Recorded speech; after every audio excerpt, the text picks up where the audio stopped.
What would you do if you're driving down a busy canyon highway and you spot that little guy right there on the side of the road? Well, two avid Utah hunters knew exactly what to do.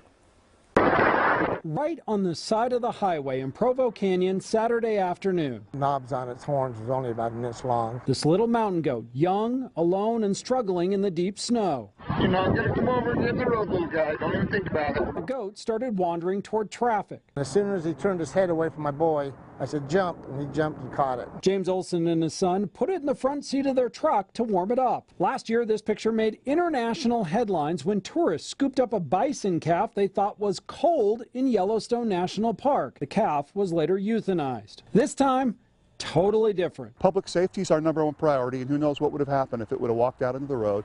So our officer asked them to basically gather up the little goat. James Olson and his son had called the poaching hotline before grabbing the little goat. They were asked to catch it if they could. His head was down when we first got him in the truck, and after a few minutes his head was up and he was being friendly with us and everything. So I think we saved its life. The goat was checked out by a vet, fitted with a GPS tracker, and returned closer to its herd. We're hopeful for this young goat. I mean, there's no guarantees, but we put the GPS collar and it will let us know right where it's at several times a day. If it wanders near the road again, DWR will know and they can move it to higher ground. He was in bad shape when we first caught him.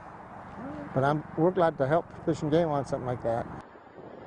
Awfully cute, isn't he? DWR says with the amount of snow that we're seeing up in the mountains, seeing big game at lower elevations is more common. If you ever see something like this right next to a highway that could be a hazard, do what James and his son did.